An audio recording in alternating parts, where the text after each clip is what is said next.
Dans chaque image, une peur se cache. Dans chaque scène, un frisson attend. Le temps s'écoule, une minute à la fois. Bienvenue au cœur de l'horreur. Bienvenue dans la pause frayeur.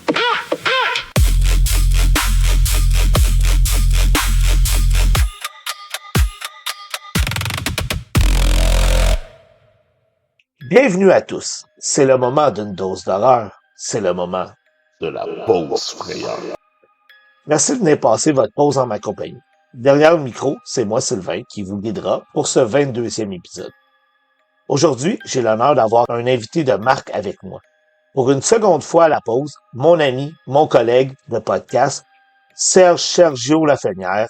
Re-bienvenue, Sergio. Salut, Sylvain. Soyez sans crainte, le voyage sera sans risque. Probablement. Sans plus tarder, je vous invite à venir avec moi. On sort le film et on regarde Derrière la pochette. Lorsque Baron Beer Bailey tasse un bâton de charme acheté dans une boutique vendant des objets mystiques, il ne croit pas que le One Wish Willow allait à ce point-là changer sa vie et celle de celle sur qui il a toujours eu un faible. Cependant, ce qui arrive par la suite avec Nikki passe plus vite du merveilleux monde des rêves au pire monde des cauchemars. Pour elle, comme pour nous. Le titre original est aussi en français Obsession ou Obsession, réalisé et scénarisé par Curry Barker, la musique de Rock Burwell, la supervision musicale de Phil Canning, il faut le nommer parce que c'est très bon, direction artistique Sally Choi, le décor ou les décors de Vivian Gray, costume de Blair James, maquillage d'Ali Sheehorn et de Kate Oja, coiffure d'Ali Sheehorn, qui a aussi là, fait coiffure et maquillage, le montage de Curry Barker, qui s'est occupé lui-même de son montage, photographie de Taylor Clemens, le son de Matt Drake, YG Gold, Masao Mayara et Ben Zare. Production de James Harris, Christian Mercury, Roman Viaris et Hayley Nicole Johnson. Production déléguée, Jason Blum évidemment, Leonora Darby, David Herring, Ruzana Keyeyan et Mark Lane. Producteur associé, Cooper Tomlinson. Société de production, Blumhouse Production, Capstone Pictures et Tisha Production. Société de distribution maintenant, Focus Features aux États-Unis et Le Pacte en France. Donc, ça a été fait aux États-Unis. Un budget de 750 000, en anglais évidemment, d'une durée de 108 minutes, et sorti au Canada le 6 septembre 2025 au Festival de Toronto. Sinon, la date la plus régulière au Québec, le 15 mai 2026. Sinon, aux États-Unis, 14 mars, dans un autre festival, le South by Southwest. Donc, ça fait le tour de la fiche technique. Est-ce que je vais avec la distribution, Sylvain? Oui, vas-y avec la distribution. Alors, j'y vais. Michael Johnston, qui joue le rôle de Baron ou Bear Bailey. Indy Navarrete, notre grande vedette, qui fait Nikki Freeman, Freaky Nikki. Cooper Tomlinson, justement, qui joue Ian. Megan Lawless, qui joue le rôle de Sarah Harper. Andy Richter, qui fait Carter Harper, le père de Sarah et le propriétaire du magasin de musique. Hayley Fitzgerald, qui joue Viola la vendeuse, Darren Tunder qui fait le vendeur au magasin, et Curry Barker qui fait la voix qu'on entend au téléphone de la compagnie là, justement de One Wish Willow. Parfait, merci. Bon, on va passer sans plus tarder au segment Un film, un fan, un scalpel. OK. Ici, là, je vais transgresser un peu le format habituel de la pause. Serge et moi, on va discuter de tous les aspects du film. Puis cela, ça va inclure probablement des spoilers. Vous en êtes avertis. Spoilers! Spoilers! 5, 4, 3, 2, 1. Vous allez être divulgâchés, vous êtes avertis. Pour commencer, je me cacherai pas, Obsession est probablement mon film d'horreur préféré de 2026 jusqu'à maintenant. Le film est pour moi presque parfait. Autant l'ambiance que les performances viennent me chercher de la plus agréable façon possible. Serge, qu'est-ce que tu penses du film de ton côté? Moi, Sylvain, dans une année où les films d'horreur ont souvent peiné à se démarquer, La première moitié de 2026, pour moi, ça n'a pas été super glorieux, là. Donc, Obsession a été pour moi une véritable révélation. Vraiment, dès les premières minutes, le film nous agrippe et ne nous relâche plus, livrant une expérience aussi intense que palpitante. L'intrigue est habilement construite, la réalisation de Curry Barker déborde d'inventivité et l'interprétation, évidemment, d'Indy Navarrete est tout simplement exceptionnelle. Obsession n'est pas seulement un bon film d'horreur, c'est l'une des grandes réussites du genre en 2026, une œuvre qui rappelle à quel point le cinéma d'épouvante peut encore surprendre, déranger et fasciner. No one on this earth will ever comprehend what it feels like to love someone as much as I love you. Le film de Curry Barker nous entraîne lentement, mais sûrement vers une folie qu'il établit lui-même. C'est justement le départ lent et la montée graduelle de l'intensité qui, pour moi, est le facteur le plus terrifiant et efficace du film. Barker prend son temps pour nous introduire les personnages et leurs relations les uns face aux autres. Lorsque Bear fait son vœu, c'est toute la dynamique qui change tranquillement mais sûrement. Chaque scène est bien cadrée pour nous donner des indices sur ce qui est en train de se déployer en arrière-plan comme au premier plan. Bien sûr, tout cela ne serait pas possible sans la performance extraordinaire des acteurs, en particulier Indy Navarrete dans le rôle de Nikki. Serge, est-ce que tu veux nous parler de la performance des acteurs selon toi? Oh, absolument. Puis moi, là, vraiment, ce qui distingue les performances là, des acteurs, c'est leur capacité à rendre crédible une prémisse qui aurait pu vraiment sombrer dans l'excès ou le sensationnalisme, parce que ça aurait pu déraper. Je vais commencer avec Michael Johnston, donc, qui joue le rôle de Bear. C'est un personnage particulièrement difficile à interpréter parce qu'il doit être à la fois sympathique, maladroit, frustrant, puis parfois à la limite du profiteur. Johnston réussit à naviguer habilement entre les différentes facettes en donnant à son personnage une dimension humaine et ambiguë. Il ne cherche jamais à rendre Bear complètement attachant ou complètement antipathique. Il nous présente plutôt un homme imparfait, guidé par ses insécurités et ses désirs, dont les choix deviennent de plus en plus discutables au fil de l'histoire. Il nous fait comprendre la solitude et le désespoir de Bear sans jamais excuser ses choix. Son langage corporel anxieux, ses regards et ses réactions face à la transformation de Nikki, parce que ça, c'est assez marquant quand on le voit dans le film, ça rend le personnage tragique plutôt que simplement détestable, selon moi. Est-ce une performance parfaite? Non, mais très honnête. J'enchaîne avec Indy Navarrete maintenant, la révélation, le dit du film. Donc, juste avant ça, je vais t'interrompre 30 secondes. Oui. Qu'est-ce que tu penses de la théorie qui dit que Bear est le méchant du film, finalement? Je partage pas à 100% le... Non, je suis pas d'accord à 100%. Je peux comprendre ceux qui disent ça, mais moi, je ne vais pas dans cette tangente-là parce que, comme j'ai dit, je vois un gars qui il a de la difficulté à communiquer, il n'est pas capable de le dire, puis il tombe dans quelque chose que ni toi ni moi, on pourrait savoir comment on réagirait si ça nous arrivait. C'est comme impossible, là, mais tu comprends. Fait que, moi, je vois que son ami Ian, il n'est pas ben plus fin. Puis, non. C'est pour ça que moi, je donne pas la palme du plus TC, pour ne pas dire le mot, à Bear, parce que je pense qu'il n'est pas le seul à peut-être naviguer dans ces eaux-là de chien sale, mettons. Là. Ah, parfait. Ben, tu vois, on a exactement la même vision, mais étant donné que la théorie-là, comme cette vision-là se promenait beaucoup sur le web, je voulais l'amener voir est-ce que c'était juste moi qui trouvais que c'était exagéré, mais tu vois, on sans s'en avoir parlé, on a exactement la même opinion. Tout à fait.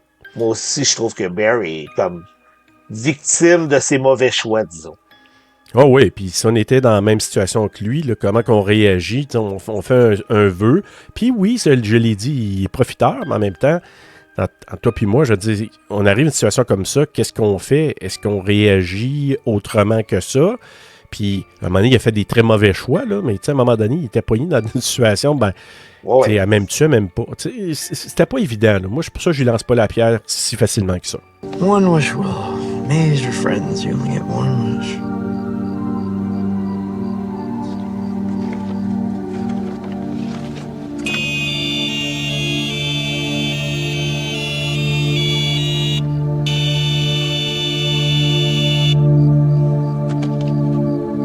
Nikki Freeman loved me more than anyone in the fucking world. Bon, ben, je te laisse poursuivre avec notre Nikki. Ben oui, c'est la révélation du film, on l'a dit. C'est le personnage le plus complexe puisqu'elle oscille constamment entre la véritable Nikki puis la version façonnée par le souhait de Bear. Puis ça, c'est important. La théorie des miroirs, on va en reparler, là, mais c'est quand même important de le noter, ça. Navarrete réussit à communiquer cette dualité avec une précision impressionnante. Elle peut être tendre, terrifiante, oui, vulnérable ou déchirante d'une scène à l'autre. Son interprétation donne au film sa charge émotionnelle et plusieurs critiques, ainsi que de nombreux spectateurs, la considèrent comme l'une des grandes performances d'horreur de l'année, et je suis dans ce camp-là. No. No, no, no. What? No, no, no, no, no, no, no, no, don't do that! I thought we were having a nice day! We are. Sit Why down. does it matter? I thought we were having a nice We are. day! We are. It's okay. We are. Je vais parler rapidement aussi des deux autres copains, donc Cooper Tomlinson qui joue Ian. Donc lui, il pourrait facilement n'être qu'un personnage secondaire, mais Tomlinson lui donne une authenticité qui le rend indispensable. Il agit comme le témoin de la dégradation de la situation et représente souvent la voix de la raison. Sa performance est naturelle, ce qui aide à ancrer le film dans une réalité crédible, malgré ses éléments surnaturels. Il devient progressivement le miroir des inquiétudes du spectateur et comme je l'ai nommé tantôt, il n'est pas toujours fin lui non plus. Et on peut se questionner sur son lien d'amitié réel avec Bear. Bon, ça, c'est un autre sujet. Careful about how you word it. Whoa, dude, stop. Okay, I need you to say, I wish my friend Barry. I wish for $1 billion. Megan Lawless, pour moi, qui joue qui fait le personnage de Sarah, c'est, selon moi, le personnage le plus sous-estimé du groupe. Parce que Megan Lawless, je trouve qu'elle lui apporte une chaleur, une empathie, une sincérité qui contraste vraiment avec l'atmosphère de plus en plus oppressante du film. Donc Sarah est souvent le cœur émotionnel du groupe d'amis. Elle n'a pas les scènes les plus spectaculaires, mais elle apporte une humanité essentielle au récit. Il y a plusieurs spectateurs qui ont souligné à quel point Lawless réussit à rendre Sarah attachante et mémorable malgré un temps d'écran plus limité que celui des deux protagonistes. Alors moi, c'est comme un peu un mini MVP, ce personnage-là, et surtout l'actrice qui, je trouve, donne quelque chose un petit peu plus... elle donne de la consistance à un personnage qui aurait pu être très secondaire. Hey, so I got my letter. Your letter from Luther? Yeah, my last chance. Figured we could open it together. Oh, shit. Maybe my dad will let me tattoo successful daughter where his hairline's supposed to start. Ici, là, à la pause, j'essaie toujours de rester neutre. Ceux qui sont habitués à m'écouter ça. Fait qu'ici, je vais essayer de jouer l'avocat du diable puis d'adresser les quelques points négatifs que l'on reproche au film, malgré le fait que je vais être franc, je les partage pas du tout. Premièrement, il y a, le monde dit qu'il y a un manque du côté terreur, jumpscare et scènes vraiment effroyables. Puisque tout est joué dans le réalisme et dans la subtilité, certains internautes ont mentionné que le film est borderline pas un film d'horreur. Pour ma part, je pense que c'est un manque de compréhension du sous-texte du film et du message que Gary Barker a voulu montrer. Malgré tout, qu'on aime ou qu'on n'aime pas le film, chacun a le droit à ses opinions, puis ça, je me dois de le respecter. Le deuxième point que plusieurs ont essayé de montrer pour justifier, c'était le manque de violence, de sang ou de gore dans le film. Oui, dans le dernier acte, ça remonte un petit peu avec le taux d'hémoglobine, mais pour certains, c'est trop peu trop tard. Encore une fois, je suis totalement en désaccord avec cet argument-là, mais chacun a le droit à sa vision des choses. Si on regarde les critiques, pour la majorité du monde, le film c'est un 8-9, mais il y a toujours des 2-3 qui ont vraiment pas accroché sur le côté plus réaliste, plus soft de la montée de Nikki. Toi, Serge, qu'est-ce que t'en penses? Écoute, je vais te dire la même chose que je t'ai dit tantôt pour Bear. Tu sais, j'entends les commentaires au niveau des côtés négatifs, mais encore là, je les partage pas. Puis moi, je vais ajouter aux éléments que tu as déjà nommés. L'une des critiques qui revient le plus souvent à propos d'Obsession, ça concerne l'équilibre entre l'horreur et la comédie, parce que justement, tu l'as dit, il y en a qui disent « Ah non, c'est pas un film d'horreur ». Il y a certains spectateurs qui ont été surpris par le ton du film, estimant qu'il s'approche parfois davantage de la comédie noire que du film d'épouvante traditionnel. Les situations absurdes, certains dialogues et le côté volontairement exagéré de certaines scènes peuvent effectivement donner au film une énergie plus légère et décalée. Mais pour certains amateurs d'horreur pure, cette approche peut diminuer la tension et l'impact des moments horrifiques. Donc, ceux qui attendaient une expérience plus sombre ou plus viscérale ont parfois ressenti une certaine distance avec le film. Cependant, cette dimension humoristique peut être aussi vue comme l'une de ses forces. Obsession ne cherche pas nécessairement à être un film d'horreur conventionnel. Il joue plutôt avec les codes du genre. C'est un mélange de malaise, absurdité, humour noir. Puis cette combinaison-là rappelle une tradition du cinéma fantastique où le rire et l'inconfort peuvent cohabiter, permettant au film de développer une identité bien à lui. Alors même, je suis fait un petit peu l'avocat du diable, je le ramène de l'autre côté puis je laisse faire le diable. Ouais, je suis bien d'accord avec toi. C'est assez dur de trouver des vrais points négatifs, en tout cas, selon notre avis, là, je crois. Ouais. Mais, comme je disais, les goûts sont dans la nature. C'est pas tout le monde qui aime les mêmes choses. Puis c'est correct aussi, là. C'est pour ça que l'éventail de l'horreur est aussi grand, tu sais. Il y a un côté du film qui peut être facilement laissé pour compte. Pourtant, c'est un des points forts du film. Ça contribue à 100% à établir l'ambiance. Là, je parle des effets spéciaux. Souvent, quand les effets spéciaux sont plus en subtilité, on a tendance à les oublier.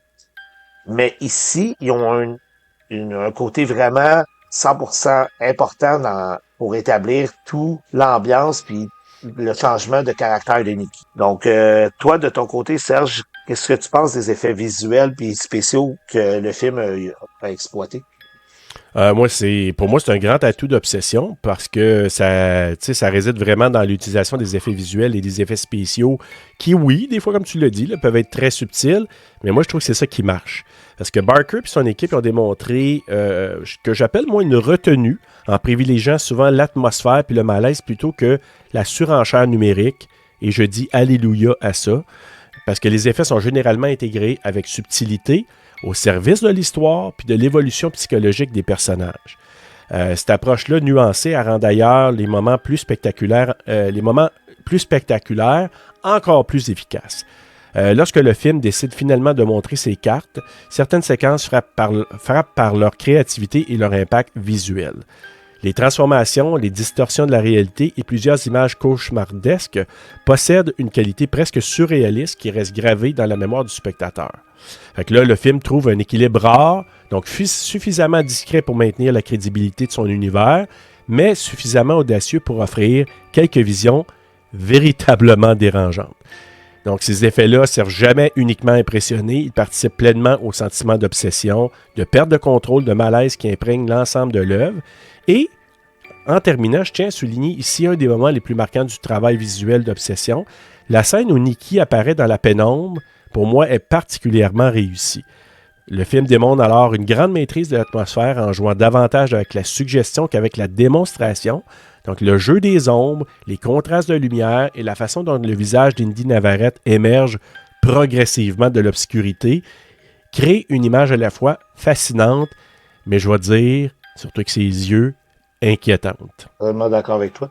D'ailleurs, tu vois, je l'ai réécouté, je l'avais vu au cinéma la première fois. Je l'ai réécouté pour préparer le podcast. Et c'est extrêmement rare qu'un film d'horreur me fait autant d'effets la deuxième fois que je l'écoute. Tu sais, je vais apprécier le film, mais souvent parce qu'on connaît les punchs, parce qu'on connaît l'ambiance n'est pas la même. Et là, je l'ai réécouté avec mes écouteurs devant mon ordi, dans le noir, et j'avais le même feeling de malaise que quand je suis allé le voir en salle. Fait que, tu sais, qu'un film réussisse à aller me rechercher une deuxième fois de cette manière-là, c'est parce qu'il y a quelque chose de vraiment réussi. Puis oui, le côté, les cachets visuels est un facteur là, clé là, dans toutes ces scènes-là, tu sais. Ouais, je sais pas si on va l'aborder. Excuse-moi, c'est là, mais je sais pas si on va l'aborder, mais je vais être vraiment, puis je l'ai dit dans la fiche technique, mais la musique qui vient faire beaucoup dans cette atmosphère-là, moi je veux le souligner. Là. Ouais, ben vas-y, parce que j'avais pas rien directement, mais tu peux y aller maintenant. J'ai pas grand-chose, sauf de dire que pour moi, c'est tellement une force que ça m'a ramené à une ambiance. On sait que c'est pas le même film, là, mais une ambiance un peu comme It Follows. Donc, musique électronique qui te crée un certain... des fois un malaise ou ça te met vraiment dans un mood particulier. Puis c'est pour ça que je voulais vraiment le souligner, là, vraiment la musique de Rock Burwell puis avec Phil Canning, parce que pour moi, c'est ce qui fait, selon moi, que ce film-là aussi va rester mémorable. Moi, la première chose que ma fille me dit quand elle est revenue du cinéma, elle est allée voir avec une de ses amies, elle m'a tout de suite parlé de la musique. Non, mais c'est vrai que toutes les scènes sont parfaites. Puis j'aime quand les films, souvent, sont plus discrets en musique. Tu sais, je veux dire, de pas nécessairement t'en pitcher tout le temps dans les oreilles, mais d'en mettre au bon moment. Tu sais, puis ça, c'est une affaire que j'ai adoré dans le film. C'est que, tu sais, oui, il y a un support, mais il n'y a pas nécessairement de la grosse musique tout le temps. Tu sais, la musique, elle arrive au bon moment, dans les bonnes, puis elle va toujours amplifier l'ambiance plutôt que juste remplir un vide, là, tu sais. Fait que oui. Bien d'accord avec toi. Puis, parce qu'il y a certains films qui vont très fort avec les aspects orchestrales dans certains films. Ça marche pour certains, puis pas dans d'autres. C'est ça. Fait que moi, quand on y va avec la musique électronique un peu inquiétante, moi, je trouve que ça rajoute vraiment à la facture vraiment prenante là, d'un film comme ça. Pour en revenir à nos... on parlait des effets visuels. Est-ce que tu avais entendu parler, parce que tantôt, tu l'as mentionné vite, la théorie des miroirs dans le film? Au sens... En fait, moi, je te dirais juste, là, avant que tu continues, c'est toi qui me l'as souligné. Je l'avais entendu parler un peu en ligne, mais je n'étais pas trop allé voir. Je suis allé voir un peu plus après, là, quand tu m'en avais parlé. OK. La théorie des miroirs, ça a été montré, puis ça a été montré avec plusieurs exemples. Je pense que ça a quelque chose. Parker a été interrogé là-dessus. Il n'a pas confirmé, mais il a souri. Donc, est-ce que ça veut dire qu'on a touché quelque chose et qu'on va le revoir dans les... pas les suites, là, mais les spin-offs, là, je vais en reparler tantôt, ouais. Il va avoir. Le fait est que dans Obsession, si vous regardez comme il faut, les 3 fois où est-ce que Nikki revient à elle-même et qu'elle a une réaction vraiment violente, les 3 fois, c'est après avoir vu son reflet. Soit dans des téléviseurs fermés, comme dans la chambre, la première fois, il y a un téléviseur en plein centre, en face du lit, qui explique pourquoi aussi, après ça, elle se tient dans le coin de la chambre, dans la pénombre, et que quand elle revient au lit, elle a le fameux bouquet de fleurs devant les yeux, comme pour pas voir le reflet. La deuxième fois, pendant le party, lorsqu'elle pète sa coche puis qu'elle commence à se poignarder, et encore une fois face à un téléviseur éteint. Donc, elle peut voir son reflet. Et quand on l'entend crier dans la salle de bain, on a très bien vu de la salle de bain, lorsque Bear est dedans à l'époque, il y a plein de miroirs. Donc, quand elle est allée prendre sa douche puis qu'il parle à travers elle, on peut concevoir qu'elle se voit dans un miroir. Et que c'est à ce moment-là que la vraie Nikki, en guillemets, peut reprendre contrôle sur la freaky Nikki là, du One Wish. Et ça serait une idée. Et ça serait aussi une double idée sur la fameuse scène saisissante où ce que Nikki surine sur elle-même parce qu'elle reste à l'attendre. Moi, je l'avais interprété du fait que elle attend juste que Bear revienne parce que sa vie tourne autour de Bear à ce moment-là. Mais d'autres l'ont interprété au sens où la Nikki possédait, en guillemets, contrôle assez fort pour ne pas aller à la salle de bain parce qu'elle sait qu'il y a des miroirs. Pour pas qu'elle revienne à elle. Donc, la scène du miroir, les reflets revient 3 fois dans le film. On peut même aller jusqu'à 4 fois. Et lorsque Parker a été interrogé sur ça, il y a un extrait en ligne où ce qui sourit, il fait « Ah, c'est intéressant », mais il dit rien, il confirme pas, il infirme pas la situation, sauf que ça se répète. Donc, je sais pas ce qu'il y en est. Est-ce qu'on va voir peut-être plus tard dans les spin-offs, est-ce que ça va être un truc qui va revenir? Mais pour l'instant, moi, personnellement, je trouve que ça donne une certaine crédibilité à l'idée. L'idée est bonne. De ton côté? Ouais. Oui, moi je trouve que ça c'est aussi bon qu'une autre idée. Moi je trouve ça super intéressant. Moi je voulais aussi amener un autre aspect à ça parce que selon moi, on peut parler de déclencheur psychologique, comme tu l'as nommé tantôt, c'est sûr, là. Mais des fois, le reflet de Nikki, ça peut symboliser aussi, si on veut aller vers d'autres symboliques, là, la perte de contrôle sur son propre corps et identité, évidemment, la confrontation avec une version qui est idéalisée ou fabriquée d'elle-même, parce que, tu sais, elle sait qui elle est, Mais quelqu'un de l'extérieur, il est capable, puis c'est pour ça, obsession, c'est l'obsession aussi de Bear envers elle. Fait que, tu sais, lui, il la voit d'une manière qui probablement est même pas comme ça, tu sais. Même avant, je parle le One Wish Willow. Fait que là, le regard des autres qui finit par influencer la façon dont elle se perçoit, ça aussi, c'est un symbole. Donc, c'est particulièrement intéressant avec le personnage de Bear, puisque son désir de façonner une réalité selon ses propres attentes crée une tension.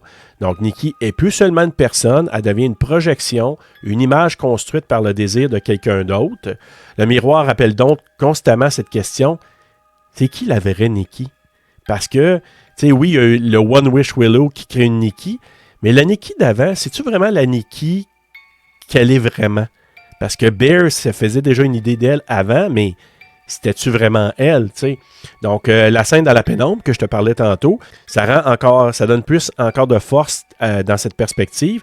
L'obscurité cache une partie de son visage, comme si le film suggérait une identité fragmentée ou une transformation intérieure. Donc, le spectateur n'est pas seulement invité à avoir peur, parce que je te dirais que moi, j'ai eu un petit peu la chienne dans ça.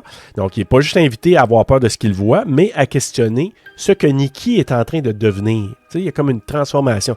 Je ne sais pas si tu as déjà vécu ça, mais moi, dans le noir, à un moment donné, on s'amusait avec des amis à se regarder, puis on dirait qu'on avait un changement de visage le qui cerveau, s'opérait. le cerveau complète l'image qu'il n'est pas capable de voir au complet, peut modifier les traits. Exactement. C'est pour ça que je dis, au-delà de son rôle narratif, le miroir devient une métaphore de l'identité, du désir et de la transformation. Puis ça représente la fracture entre la personne qu'elle est réellement puis l'image que les autres projettent sur elle aussi. Moi, c'est une façon de c'est ça, tu sais, j'ai hâte de voir, parce que là, j'en viens à notre dernier point de cette section-ci. Ça a déjà été annoncé que suite au succès inespéré du film, ils ont décidé de lancer un univers connecté sur le One Wish Willow. Donc, ça sera pas des suites directes à Obsession qui sont en branle présentement. Par contre, il y a un projet de 6 ou 7 films qui vont reprendre le concept du One Wish Willow. Où est-ce que les studios, je pense que c'est Blumhouse qui va produire toute la gang, vont faire place à de jeunes producteurs, jeunes réalisateurs plutôt, excusez, qui vont pouvoir mettre cet univers-là en compte. D'ailleurs, le prochain film, je me rappelle malheureusement pas le titre là, sur moi, c'est l'histoire de parents immigrés de première génération qui brisent le One Wish Willow pour formater leur enfant comme eux le voient, plutôt que comme l'enfant pourrait devenir. Donc, c'est avec une famille asiatique, avec une jeune femme, une jeune étudiante asiatique. Donc, c'est le prochain, mais il y en ont annoncé 7 ou 8 là, qui sont projetés. Là. C'est sûr que il n'y a pas de garantie présentement, mais ça se pourrait. Et pour ce qui est de Obsession comme tel, Corey Barker vient d'annoncer dernièrement que il y a en chantier en ce moment une télésérie de 7 ou 8 épisodes, mais directement un follow-up à Obsession. Donc, est-ce qu'il va y avoir du avant, du après, mais ça va être vraiment sur Obsession, la télésérie. Par contre, l'univers de film, ça là. Puis si ça fonctionne, mais on s'entend que les possibilités sont presque infinies. Donc, on pourrait avoir une franchise qui pourrait aller chercher vraiment tous les aspects de l'horreur potentielle et finalement voir en arrière aussi, parce que il y a le mystère de c'est qui l'organisme derrière le One Wish Willow, c'est qui répond au téléphone quand on appelle et tout ça. Il y a beaucoup de choses qu'on peut aller voir qu'on n'a pas, tu sais, qu'on a mis en place dans Obsession, mais que là, les films suivants vont pouvoir nous confirmer ou développer, comme la théorie des miroirs qu'on vient de discuter. Le clip frayeur. OK, ici, on est au clip frayeur. Vous le savez, c'est une partie que j'apprécie beaucoup. Mais ce soir, je vais laisser l'honneur à mon invité pour nous donner quelle est pour lui la scène marquante du film et pourquoi.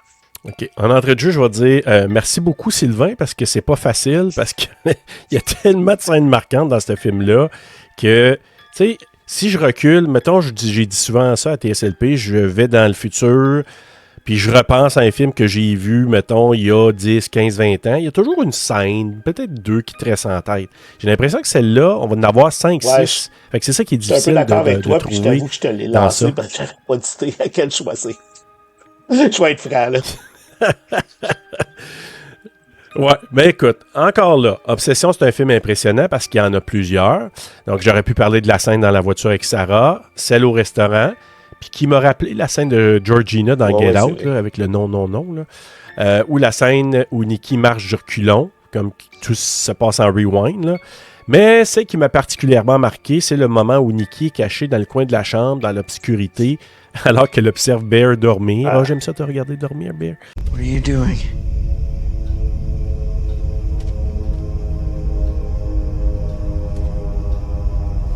What are you doing? Watching you sleep. You're so cute when you sleep. Wearing my sweater, huh? Smells like you.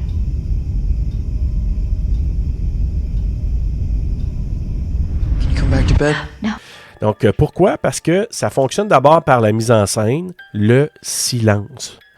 La pénombre, le cadrage qui crée un sentiment d'inconfort immédiat. On ne sait pas et où. Puis, dans le fond, on devrait savoir, mais on ne le sait pas. On le voit à deuxième shot alors qu'on pourrait le voir au premier shot. Donc, le spectateur se retrouve dans une position étrange.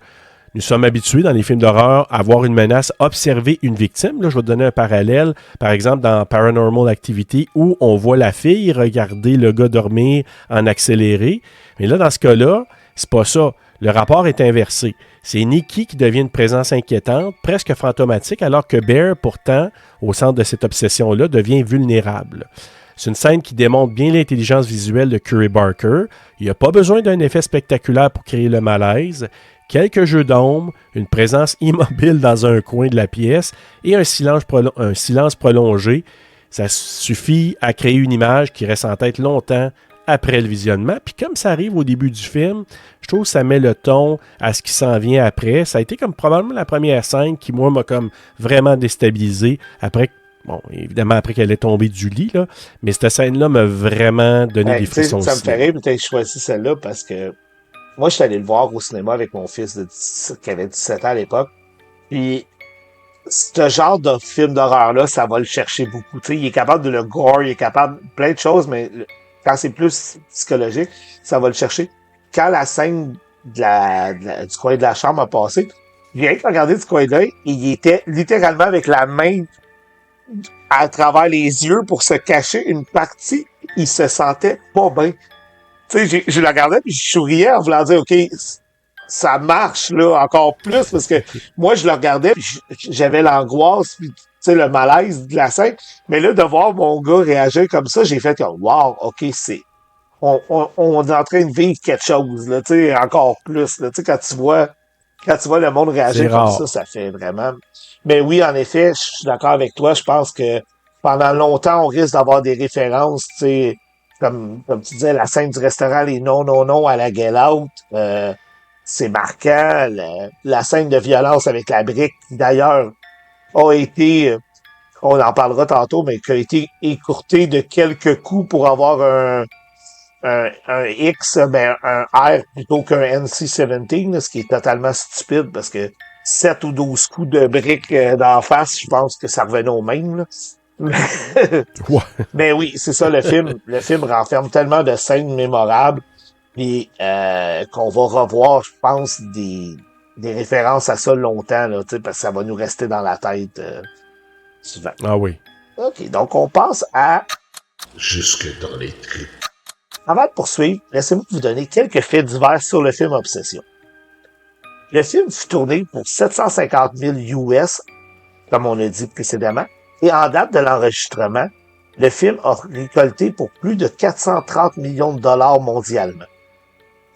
Dans le script original, Nikki se tuait à la fin. Par contre, Barker a eu l'idée de la garder vivante face à tout ce qu'elle venait de vivre. Ils ont filmé les deux versions de la scène et ils ont opté pour la deuxième fin, qui était une idée de Andy Navarrete d'ailleurs. Parker est la voix du service à la clientèle du One Wish Willow, comme Serge a précisé en entrée de podcast. Les scènes au magasin de musique furent filmées au Castle Music à San Fernando. C'est le même magasin qui a été utilisé dans le classique Wayne's World en 92. Malheureusement, le magasin a fermé quelques mois après la fin du tournage et ce, après 78 ans d'opération. Barker a essayé de filmer le film entièrement à partir de la perspective de Bear. C'est Michael Johnston, l'acteur qui joue Bear justement, qui proposa que celui-ci tente de se faire vomir à la fin, montrant que son personnage est un lâche qui pense vraiment qu'à lui-même. La version unrated du film, qui maintenant est disponible sur demande, est la version qui a été montrée initialement au TIFF à Toronto. Par contre, pour la sortie en salle, il y a une version légèrement modifiée, qui est la version qu'on a tous vue, qui a joué. En VOD maintenant, on est capable d'avoir les deux versions du film. Et dernièrement, c'est le père de Barker qui a écrit le monologue que Nikki a récité, qui est sur son livre qu'il est en train d'écrire. Donc, le père de Barker, qui est un écrivain lui-même, a écrit le petit monologue pour Nikki à la fin. De Hansel et Gretel. Exactement, sa version d'Hansel et Gretel. Donc, oui, hey, Sylvain, si tu me permets, je vais juste te rajouter deux petits éléments. Donc, le propriétaire du magasin de musique dans le film, donc qui s'appelle Carter Harper, est joué par Andy Richter. Ben lui, Andy Richter, il a réussi à l'avoir, puis il était vraiment content parce que pendant des années, ça a été le comparse, l'acolyte, l'ami de Conan O'Brien pendant les années qu'il a eu son talk show. Fait que c'était un comique, il était vraiment apprécié. Puis, tu sais, il a dit, on va lui demander, mais il pensait pas l'avoir. Puis quand il a accepté, il était vraiment content. Et dernier petit fun fact, lorsque Nikki, justement, t'en a parlé, elle bouge dans la chambre avec le pot de fleurs qui cache son visage. La première séquence qu'on la voit bouger pour s'en aller vers le côté, ce n'est pas Indy Navarrete qui joue Nikki, c'est une danseuse professionnelle pour pouvoir glisser de façon plus smooth. Et dès que ça revient à l'autre cadrage, Nikki qui ne bouge plus avec le pot de fleurs, là c'est Indy Navarrete. Alors voilà. Merci pour ces deux petites précisions. Dans mon carnet noir. Sur le Chocobite, Obsession fait monter la pression à 1 sur 5 pour sexe et nudité, 2,5 sur 5 pour la violence, 2 sur 5 pour le gore et le sang, 3 sur 5 pour la présence de drogue, alcool ou langage ordurier, 3,5 sur 5 pour la peur, les traumas ou la terreur. Pour Freaky Nikki, pour l'importance de bien formuler son vœu, pour la fin si cruelle envers Nikki, pour le début d'une franchise si prometteuse, Obsession obtient un 4,5 sur 5 de ma part. Toi, de ton côté, Serge? Écoute, moi j'ai donné un 2 sur 5 pour le sexe et la nudité, parce que je trouve ça un peu dérangeant là, que la petite scène de sexe, puis que il y avait vraiment une séparation entre le plaisir et la face qui ne bougeait pas de Indy Navarrete, mais donc juste pour ça, j'ai donné un petit point de plus. 3 sur 5 pour la violence, 2,5 sur 5 pour le gore et le sang, 3,5 pour la présence de drogue, alcool ou langage ordurier, et 4 sur 5 pour la peur, les traumas ou la terreur. Alors, encore là, moi, pour Indy Navarrete, pour le concept original exploité avec créativité, pour des effets visuels et spéciaux efficaces, je rajoute la musique là-dedans, pour des personnages secondaires à qui on peut réellement s'intéresser, ce qui n'est pas le cas dans beaucoup de films, je donne aussi à Obsession une cote de 4,5 sur 5. Ah, c'est parfait. C'est drôle parce que tu vois à quel point le film est bon parce que on ne souligne pas les mêmes arguments. Par contre, je suis 100% en accord avec tous les arguments que tu viens de noter. Puis on arrive avec la même note d'un 90%. Donc, bravo, c'est un très bon film. De l'autre côté du miroir. Avant de terminer cet épisode, j'aimerais discuter avec Serge de ce qui est presque devenu une mode, c'est-à-dire la sortie des versions alternatives du film sorti après un succès initial. Que l'on parle de version unrated, de Director's Cut, de Special Edition, c'est malheureusement souvent un cash grab pour attirer les fans à acheter 2 fois le même film. Serge, dis-moi de ton côté, qu'est-ce que tu penses de cette méthode de mise en marché? Puis est-ce que tu as des exemples où ce que ça fut véritablement mérité? Et d'autres exemples où ce que c'était vraiment que du marketing? Ben, encore là, que ce soit Unrated, Director's Cut ou Special Edition, comme tu as nommé, là, c'est vrai que ça ressemble davantage à une stratégie pour pousser les fans à acheter là, le film ou à le consommer de différentes façons 2-3 fois. Là. Alors qu'autrefois, on ressortait le même film avec un titre alternatif, puis on l'a vu beaucoup dans les années 70, entre autres. Là. Donc, on le sortait avec un autre titre dans un autre marché. Maintenant, on ressort le même long métrage avec des ajouts ou des substitutions. Là. C'est comme ça de nos jours. Donc, il existe des exemples où une deuxième itération a véritablement apporté ou ajouté une valeur significative au film. Là, j'ai quelques exemples parce que tu m'as demandé ça. J'ai dit, OK, parfait, je vais aller voir. Je pense notamment à Superman 2, que pour moi, l'autre version de Superman 2 est pratiquement meilleure que la première, et à Blade Runner. Donc, ces nouvelles versions ont permis aux réalisateurs Richard Donner et Ridley Scott de présenter une vision beaucoup plus proche de ce qu'ils avaient initialement en tête, en rétablissant des éléments importants de leur approche artistique et narrative.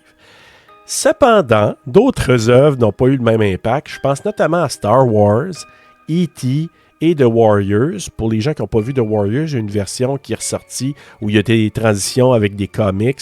Puis les puristes là, de la première heure de The Warriors n'ont pas aimé ça.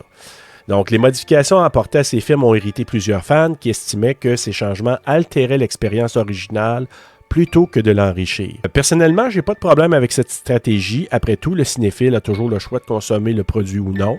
Puis en même temps, à l'ère du streaming, peut-on vraiment blâmer les créateurs et les producteurs de chercher des nouvelles façons de valoriser leurs œuvres et de générer des revenus? Totalement d'accord. Mais tu vois, on en a parlé, c'est drôle, parce que là, je parlais de ça parce que ça avait fait un gros tollé quand il parlait de la version unrated de Obsession, pour finalement me rendre compte, après avoir écouté la version justement unrated, qu'il n'y a à peu près aucun changement avec la version cinématographique. Là. C'était vraiment juste une niaiserie avec le NCA pour avoir la cote.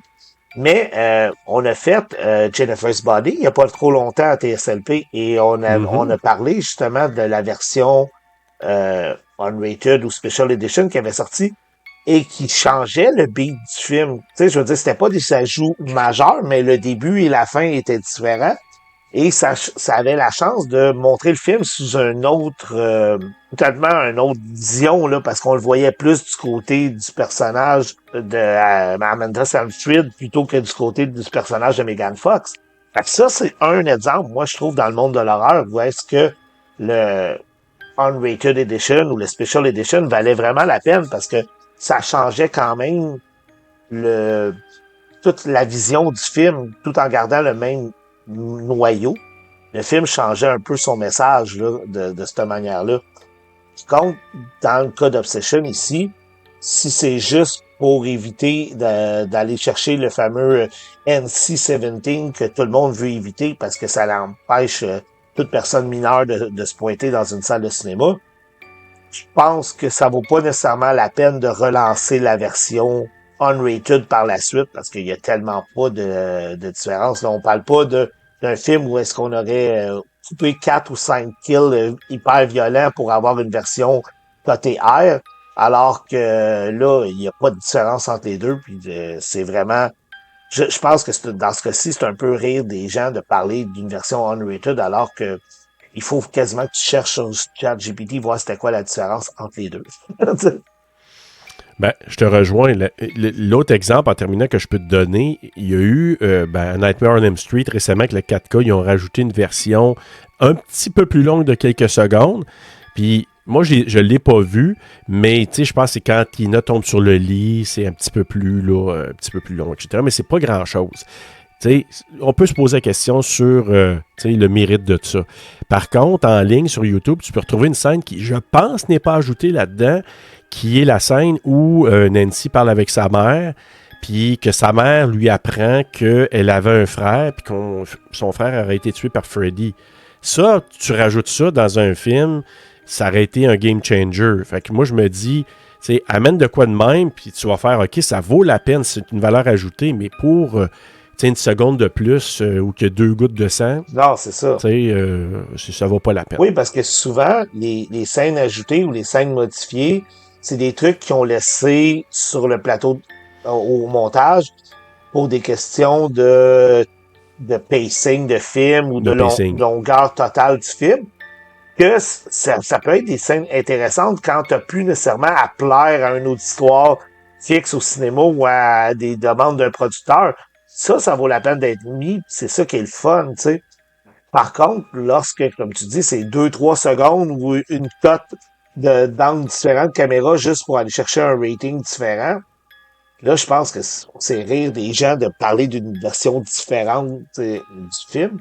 Il y avait Aliens aussi qui a eu une grosse différence entre la version Director's Cut et la version originale. Tu sais, à l'époque, je pense Absolument. que ça arrivait plus souvent que maintenant qu'il y avait vraiment des grosses variations. C'est sûr que dans les exemples les plus récents, il y a tout le débat autour de la fameuse Justice League là entre la Snyder Cut et la version. Snyder Cut. Mais là, ouais. c'est carrément deux films différents à cause de tous les trucs.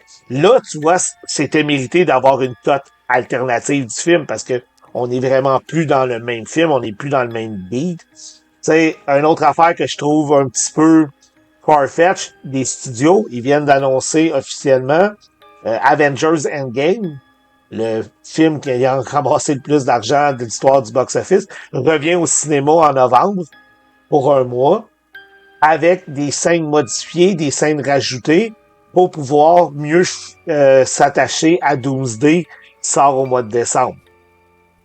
Donc, on vient de scraper littéralement tout ce qui s'est passé entre les deux films d'Avengers et on va modifier la fin d'Avengers Endgame pour fitter avec qu'est-ce qui s'en vient dans Doomsday.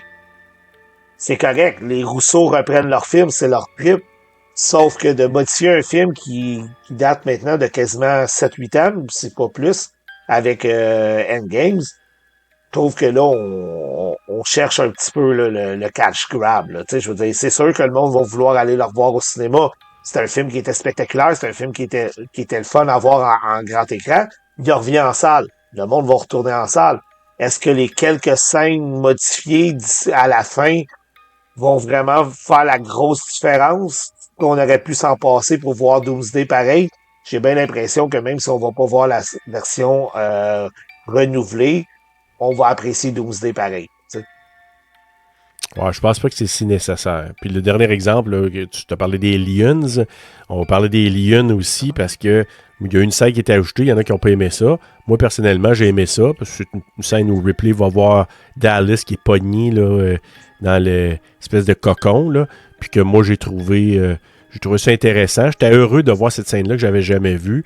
Fait que pour moi, ça, c'est une valeur ajoutée. Mais tu sais, des exemples comme tu as donné, c'est pas toujours très, très heureux. Mais écoute, comme je te dis, côté des producteurs, des compagnies, ben, c'est une manière d'aller chercher une couple de pièces de plus. C'est ça. Mais tu sais, je pense qu'en finissant, quand c'est vraiment ce que j'appelle un director's cut, tu sais, si le réalisateur est obligé de modifier son film à cause des producteurs qui ont exigé des changements de dernière minute, et que c'est pas sa vision du film qui est sorti en salle, je trouve que de sortir un director's cut où ce que là, le réalisateur peut faire vraiment sa vision du film, ça vaut la peine. Lorsque c'est juste pour contourner un système de rating ou pour ajouter un cash grab en marketing, là, je trouve ça un petit peu décevant là, comme méthodologie là, générale. Quand ça reste artistique, c'est la vision du gars qui le fait, le film. Moi, je sais bien que si je réalise un film, j'aimerais pas ça que quelqu'un me dise quoi prendre, quoi laisser sa table de montage. Si je peux après ça montrer ma vraie vision de la chose. T'sais, parce que c'est à peu près le seul temps. T'sais. Une chanteuse ne se fera pas dire ôte un couplet, puis un artiste ne fera pas dire coupe un coin de ta toile. T'sais, je veux dire, là, au cinéma, on se permet de dire au réalisateur coupe telle scène où ton film est bon, mais on veut 8 minutes de moins. T'sais, je veux dire... Ouais, ben, c'est pour ça que tu as des réalisateurs qui ont désavoué leur film parce qu'ils ont dit c'est pas ma vision du tout. Fait que appelez-moi Alan Smithy, puis c'est tout. Je veux même pas avoir mon nom. Mais c'est ça, c'est là que tu vois que c'est triste quand on réussit à sortir des produits comme ça, où est-ce que on ôte carrément le côté artistique du cinéma, puis on y va pour l'argent et le produit. Là. Ouais. Donc, je dois te dire merci, Serge, d'avoir participé en grande partie à ma pause ici. C'est toujours un plaisir de te recevoir dans mon petit projet personnel. et de pas monologuer pour une fois. Donc, Ben, merci de l'invitation, Sylvain. Surtout pour un bon film comme ça. Là, c'est toujours très, très plaisant. c'est ainsi que se termine cette pause frayeur. Le temps a passé. Merci de l'avoir fait en notre compagnie. Si vous avez aimé le podcast, n'hésitez pas à laisser un commentaire sur la page Facebook de celui-ci. Encore une fois, merci et je vous dis à la prochaine pause.